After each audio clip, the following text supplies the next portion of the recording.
Every club. Every day. The Global Sports Podcast Network. Hello and welcome to the Global Sports Podcast Network. In particular, this is Daily Chelsea. Daily Chelsea to talk all things about the Blues. And we've had a good week. I'm your host, Matt Blagden, and I'm joined today with Yashar. Yash, how you doing today? Yeah, not bad, thank you. Excited to get into this now. Yeah, I know. Some good news at last in the Chelsea fan base. We've got to win. And of course, that is back wins, actually. Yeah, very true, actually. Yeah, and that is unfortunately not a common thing with us. It was maybe 10 years ago, not really a thing nowadays. Obviously, Yash, we got the 1-0 win over Leicester on the weekend. Quite a tight game, and personally, sort of unless we're like 3-0 up, I'm really not confident that we're going to secure a win, just because we can be so prone to leaky goals and silly mistakes at the back, and just not having that solid concentration that I think comes with experience, really, above everything else. So delighted that we actually held that clean sheet and actually got the 1-0 win. I mean, from the stats, does look like we deserve to win the game. More possession, more expected goals, total shots on target. But overall, Yash, what did you rate the game, and what did you rate the performance from Chelsea? I think we've seen a lot of games with Chelsea where we've had more shots, more possession, more XG, everything, and we still end up drawing or even losing. So I wasn't in a place of confidence. It was a strange one. I think from a Chelsea standpoint, Cole Palmer missing a penalty, I think that was the biggest talking point. 6 games without a goal, like a goal contributions is unlike him. But I think he's been a downfall of his own success, like of how he's performed in the last 2 seasons. He's bound to have a dip in form.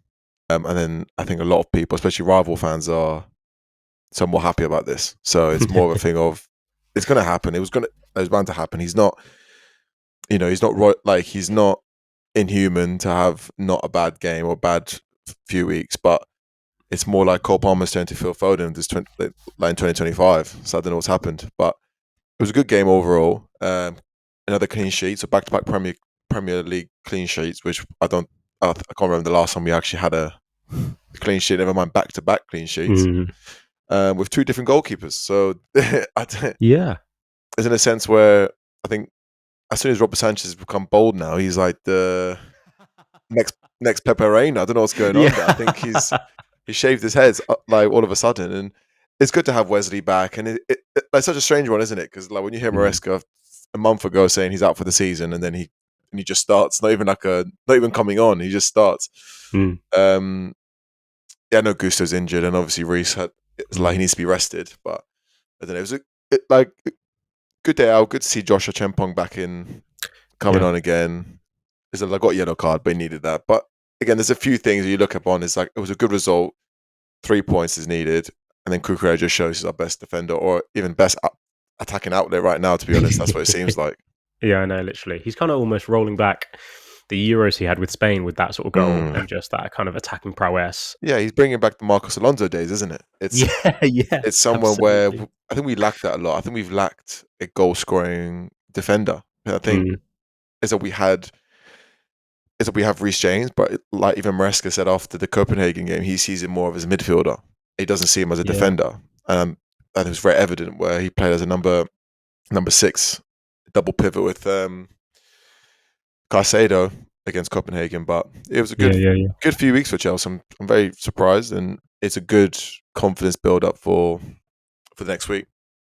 Yeah, absolutely.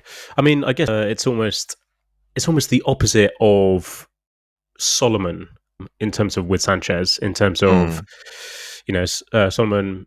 He loses his hair, he loses his power, but Sanchez loses his hair, gets his power. So, I can't speak too soon, obviously. It's only been it's only been one game. He played against Copenhagen, didn't have the best game, obviously, but it's like the shots that he had to deal with, he didn't deal with him. It's like this against Copenhagen, obviously. But I think it's with Leicester. I think with Leicester is they had 3 shots on target. 3, because obviously he saved all 3 of them, but it's more of a thing of, it's I think our defense is shaky with him there. Like they don't trust him. I think a lot of them don't, but listen, the bold Robert Sanchez is a new era. Well, I'm really looking forward to this, actually. Maybe that's just the weight off his shoulders that he needs just to kind of I think it relax. happens a lot. It's like same with like Nicholas Jackson. Like, as soon as he became bold, he That's just true. suddenly. I think it's a boldness. Boldness, Yeah, giving I think next. Yes, boldness, something so like I think I think we need Neto to go bold, or that. Sancho to go bold, or even Cole Palmer to Oh go bold. He gosh. might coming back. I'd almost love to see that. Just one weekend, just maybe the last weekend of the Just season, just everyone's all the bold. players go bald. Yeah. Just everyone's just like it's like even a bold cap. They don't even have to go permanently bald. They can just wear a Yeah. bold cap. That'd be amazing. Just everyone, They would fans overheat. as well. Gosh. Yeah, yeah. Is that all matching with Enzo Maresca? Is that what all Oh matching? wow. Gosh. That'd be wholesome. So what's the thinking? Oh yeah, just wanna match the Just coach. wondering, really. Yeah, exactly, you know. So yeah, top 4. We want to watch the coach and have a good time, really. That's it. Oh, funny. No, absolutely. Yeah. I mean, I guess just touching on Palmer as well, like missing the penalty, obviously out of form can from what we've seen from him in the last, 18 months since we've signed him. Obviously getting some criticism from people. Personally, I'm not really too worried about it because I'm sure he'll bounce back eventually. And like I say, it's a natural thing to kind of just go through, sort of a period of just not really hitting on target, missing penalties, things like that. And also, sort of, I've been saying this for a while. I think it just shows that we were so reliant on him that we do need other players to step up. I guess, sort of Sanchez, Neto, and Nkunku kind of fine games, but I'm still sort of struggling to see where Nkunku fits into the side. I mean, do you have any ideas about? We've got Neto up top now, which I think is great for pace and a break, and he does have a solid shot on him, like we saw against Southampton. But I think Nkunku has probably been our biggest disappointment this season. I'll tell you where Nkunku needs to be like on the bench and not come on. He is. I think it's really upsetting, to be fair. It's like we invested a lot in him, and he was a lot of Premier League clubs wanted him. Barca wanted him at one point. This was a player that everybody wanted. Yeah. And I think we have tendencies of getting players that everyone wants. That's one thing. I think that's one good thing about Chelsea. We have a good pull factor. But the problem is we pull the wrong people. Timo Werner, Nkunku, and these players were from Leipzig. They had over a 30-goal contribution season. And I think we get them and expecting it to hit the ground running, but they don't, and they don't hit any ground. It's like it's just mud and just sand and whatever it is. I think we get to a point where we need to. I think the only reason we're playing Nkunku is because we're thin on attacking options. I don't know what's happening with Mudryk. I think his second test was cleared, but it's like every time Maresca's been told and questioned about him, he just says, I don't know. So either he's hiding something or something else is happening behind the board. Because I think, in my knowledge, if someone is cleared off something, I'm not expert, but if someone is cleared on something, you would say and try to back the player. So it's quite worrying. But to speak on Cole Palmer, I think it's somewhat good actually that he's not reaching for him. I'll tell you why. Because it shows that first, it shows the board what we need. We need attacking profile, but also it just gives the team that we need to back him up a little bit. Thankfully, we're doing quite well with his goal contributions. So we're scoring goals. Not as many goals as you hope for especially against Copenhagen. But again, that is a hard place to go, Copenhagen, especially when it's one of the better teams in the Conference League, and like they haven't lost in a while. I don't know the stat was they haven't lost in so many games. So I think there's a lot of things we need to look up on, but I think the biggest thing we have to look up on is 120 years of Chelsea, isn't it? Very true. Absolutely. 120 years. And we'll get into that after this break. Do you have a story to tell that the world needs to hear? Have you struggled with reaching new audiences who are engaged with your story? It might be time for you to start a podcast. Let me tell you about a platform we use here at the Global Sports Podcast Network. Zencastr makes it easy to start a high-quality podcast built for growth from day one. With 4K video recording from your phone and AI editing that automatically removes ums, ahs, you knows, and 22 other speech patterns, Zencastr makes it super easy to start a podcast that sounds great. Ready to tell your story? Check out the link in the show description below to learn more about Zencastr. Welcome back. As you just mentioned, we're celebrating 120 years of the mighty Chelsea today. And what 120 years? I mean, here's to the next Yeah. 120. Well, how much has happened to the club? It's pretty incredible. Many things we could say, but I guess maybe Yash, let's hear your top 3 moments of Chelsea over the last 120 years. Yeah, I want to speak on obviously 3 moments that I've watched. Okay, it's quite easy to name so many moments back in however long. However, the top 3 moments for me that I've watched has to be Munich, number one. I Sure. think that just our first Champions League, it was against the odds, against the best team in the world at that moment, against in their own ground. It was just, and it was something where they scored late on, and that was it. And then obviously the King came back and scored to take it to extra, and then they got a penalty. Then it was written in the stars for us. I Yeah, think it really was. and it was just moments. Second, it's a lot of things, but I really enjoyed watching Chelsea beat Arsenal for Europa League final. I think especially when, Yes, yeah. but I think that's the only reason I know is the Europa League, but also it's something that we weren't favourites. It's like it was surprising because a lot of pundits etc. and the bookies were looking at Arsenal. They haven't won a champion. It's like they haven't won a European trophy ever. So and for them, it was destined. But I think the way we played, it was just like Eden Hazard on his I think his last game for the club, and it Yeah, was just so like good. these things are just I don't know. It was just written in the stars again. Third one, it was it's a really niche one, but I really the Chelsea Man United 4-0 when N'Golo Kante scored that solo goal. I think that was because I was Yeah, there as well. I think it was just yeah, that, but it was just the fact that it was a Conte season, wasn't it? And it was just where yeah, it was. we were just beating everyone. And there was honourable mentions like West Brom when Michy Yeah, Batshuayi scored and then Courtois ran to the bench. It was just like yeah. these things, these things are so ingrained. But those are my top 3. I'm gonna throw that question back at you. What is your top 3? Yeah, You solid. can't say mine either. I know, yeah. I mean, your 3 are very top, absolutely up Mm, there. I think for every fan, Munich's obviously got to be up there for sure. And just to touch on that 4-0, it was quite sweet doing that against Mourinho. it After was. It was. he went to United, so good. Funny enough, another game against United, because it was my first ever game actually at Stamford Bridge, was our 1-0 win over United in the 04-05 season Wow. when That is Jose actually throwing it. got our first. That is Yeah, throwing literally it 20 back. years. 20 years That ago, is literally throwing it back. crazy. But yeah, when we first had Mourinho, he got our first title for us, just because, back then, United were the team. They were, Mm. ruthless. They still had players like Roy Keane back then. So proper hard graft, really tense game. And, I loved Good Johnson as a player, man. I think he's one of those sort of like, Underrated. underrated sort of club legends, and sort of just, sort of that kind of character, classic, sort of second striker sort of role back in the Mm. day. Not really a thing nowadays, but loved, sort of seeing that when I played Pro Evo growing up.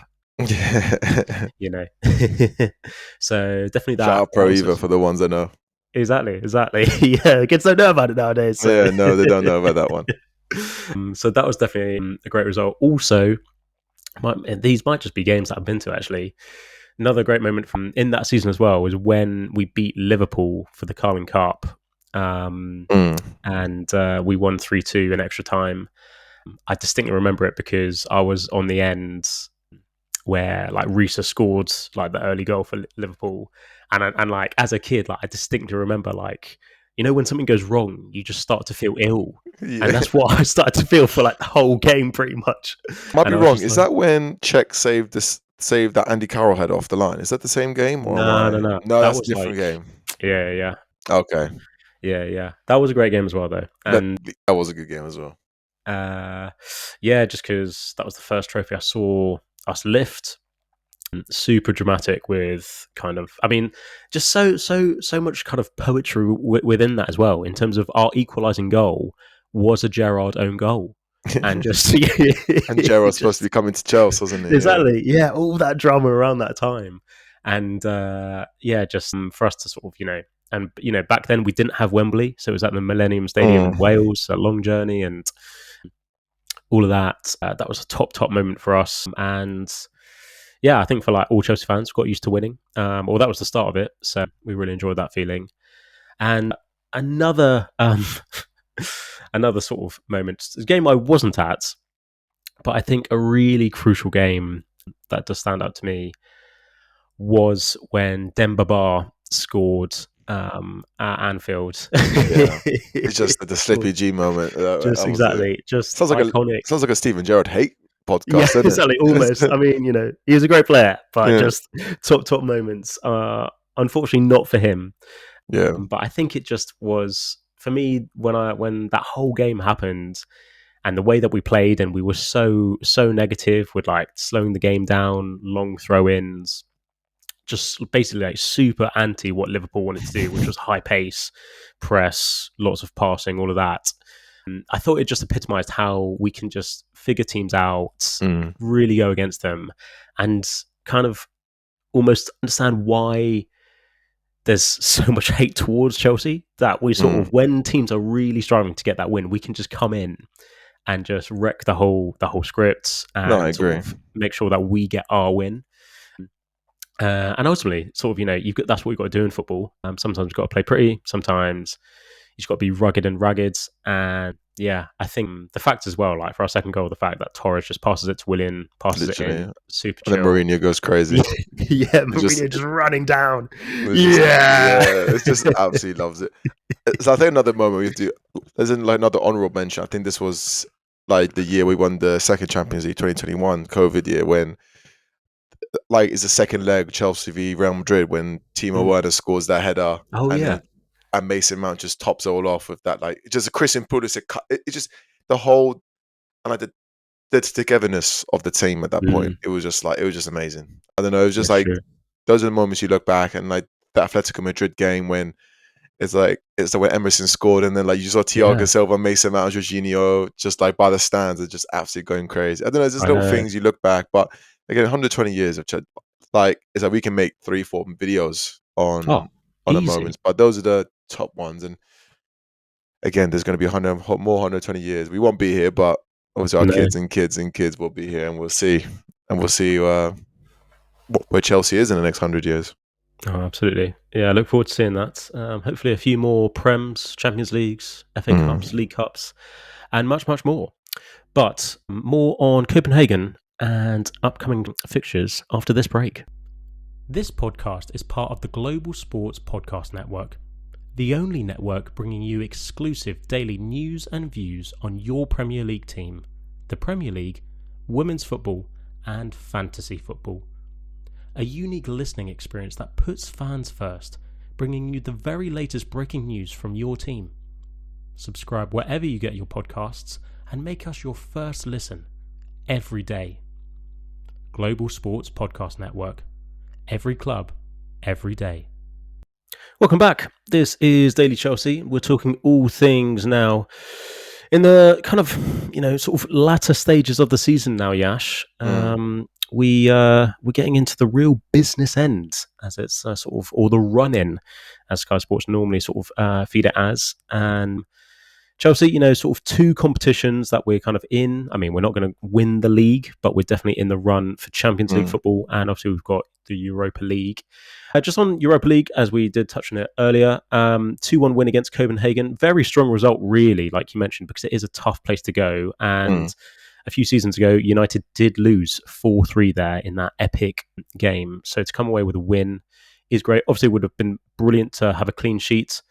But I would say, coming back to the bridge, confident to get the job done, confident that we'll win at home again. Thoughts on that, Yash? Are you confident as well, or do you think we'll concede and there might be a lot to worry about? No, I'm confident. I think going into the game where we've won a lot of games in the run-in, so 3 games on the bounce we've won, and I think with that confidence we'll win the game, I reckon. I hope for a stronger lineup. I think Maresca kind of underestimated Copenhagen a little bit, especially in the first half when we saw them a hard team to break down from the low block.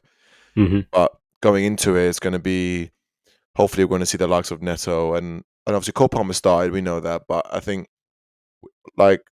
hopefully this will be the game Cole Palmer will come back to life. I think this was the game where we hope for a stronger lineup. I do like Tariq George. I think he should give a start.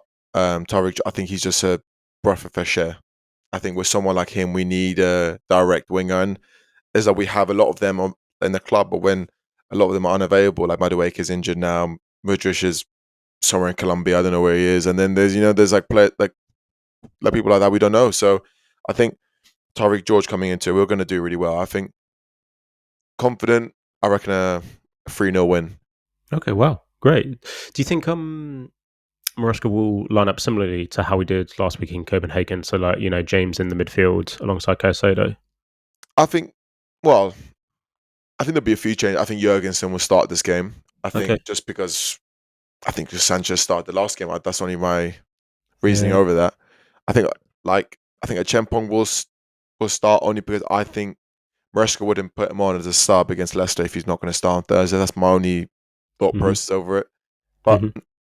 I think Caicedo should have a rest. That guy has been run ragged. Like that Yes. man has been since Lavia's got glass knees and glass everything. He has been Yeah. running ragged. I do feel for him, but Yeah. because he's been chucking he's been playing right back. He's playing DM. He's playing everywhere. I think one point he's playing centre back against Yeah. Leicester It when they must were have been. I so wouldn't like be when they shifted to surprised. a back five just to keep the lead. But um, so I think Caicedo needs a rest, and especially where it was so risky because if Caicedo got a booking against Leicester, he would have missed Tottenham and Oh no! Oh flip! so he would have missed Arsenal and Tottenham, but he didn't. So Wow! thankfully he Thank can still goodness. play. Yeah. But yeah, we're gonna yeah, like the starting lineup. I think will be very similar. I think Neto and Palmer will start. I think Caicedo will be on the bench. Hopefully, fingers crossed. If he doesn't, then Maresca has a good physio team under him because if he gets injured, then it's all on him. But Yeah. Absolutely. yeah, Yeah, testing times for the whole squad, really. But yeah, definitely, particularly for Caicedo. At this rate, I'm sure he'll be our player of the season just because of everything that he's done. But yeah, Yash, looking ahead to our next 3 Prem fixtures, we've got 3 London derbies. We're away to Arsenal, home to Spurs, and then away to Brentford's. To be honest, our run in until the end of the season, it looks pretty fierce. And then we've got the Club World Cup after that. yeah. Obviously, we'll come to the Club World Cup when we get closer towards May and June. But Yash, Arsenal, obviously drew against United, so a little bit sort of slip up. I think it's almost confirmed, if not already, that Liverpool will be the title holders this Well, season. you'd be I mean, surprised. I know it So would be crazy. yeah, like you saw Arteta's reaction. Getting interviewed, he was a baby Yeah, about it, and that's what happens really. But yeah, again, that's how it is, especially with hmm if we know how we know how Arsenal was one dimensional. We drew against them at the bridge, hmm and we know we know their ground is a very hard place to go to. We know that. hmm I think we know they're one dimensional. I know Man United should have won that game. The amount of chances they Oh, had, absolutely. Yeah, yeah. I think they were there for the taking. I think we'll get a draw. It's like we'll get at least a draw. I reckon we won't lose that game. Okay. I don't think we can afford to lose that game because No, I agree. City's on our tail. I think top 5 is Champions League most likely. I think we're going to have the extra spot, but just to make sure we've got City on our tails. And as much City's slacking off right now, they're going to have games and they have easier game run-ins. So we I do. need to have that much of a. We need to be, I think, more direct in our play. So I reckon we'll get a draw. Obviously, I'm hoping for a win. My prediction is going to be a 2-1 win. Obviously, I'm going to back our club. Let's go. I think just because I think how we're playing right now, I think especially with Caicedo coming, like Caicedo's not banned for that game either. It's going to be a good game, and Hmm I'm not sure if Gusto's going to be back. I think Gusto's injury going to last longer than the Arsenal game. I've heard. I think Maresca did say he's missing the Copenhagen game, so I'm not sure if that's just extra precautions for him to be fit for Arsenal. But either way, we Yeah. have Reece, and then I think I think Gusto's been slacking off a little bit. Like that could be because of Maresca's tactics. I think Gusto was really, really good, hmm but I think dropping into the midfield now is not really his thing. But 2-1 win, confident. I think we'll make that 5 wins on the bounce, hopefully, with Copenhagen and Arsenal. Wow. that would be an amazing turn of form, especially going into the run-in. Because, yeah, I'm not really what happened to us. We were amazing until Christmas, and then after Christmas, I think everyone just used up all their energy. It's after Mudryk. As soon as Mudryk's That's true, actually. been stung, like everyone's like, "Oh my god, we're next, maybe." Yeah. Hopefully not. Actually, Gosh. I'm not jinxing it. Yeah. the whole squad's just getting banned for drug use. Gosh, that would be awful. It's like the whole team can't go bold otherwise. Yeah. Yeah, we have to bring the academy boys up. Yeah, literally. But only the bald ones. Yeah, only the bald ones, which is hardly on them unless they got literally something's gone wrong there. But someone's lying about their age. Yeah. But yeah, you're absolutely right, Yash. Just because City, we're only 2 points ahead of them, and 4th till 9th, there's only 5 points in it. And Newcastle still have a game in hand, so they could be right on our tails, up to 47 points as well. It's pretty much everything to play for. And if Forest keep their good run of form up, they'll take third. But it would be sweet pickings if we could just nab third from them before the end of the season's out. But they are just showing very strong. Strong result against City on the weekend, same like they did against Liverpool.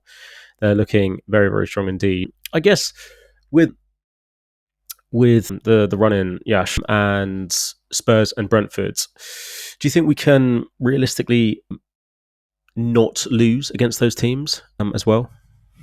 I think Spurs is a must-win. I think with Spurs now, I think with them, with the Spurs-Bournemouth game was a weird one because it was more of a thing of it was end-to-end for the first 15, 20 minutes and then Bournemouth dominated and then Spurs got back into it. I think there's a lot of things where I think Kepa did us a favour, so thank you for that. But it's more of a thing of I think Spurs is a winnable game, Brentford's a winnable game. There's two teams where they're not as good as they were last season. So there's two teams where vulnerable in certain situations. We already beat Brentford once. We already beat Spurs once. We did the double against them last year. Hopefully we'll do it again this year.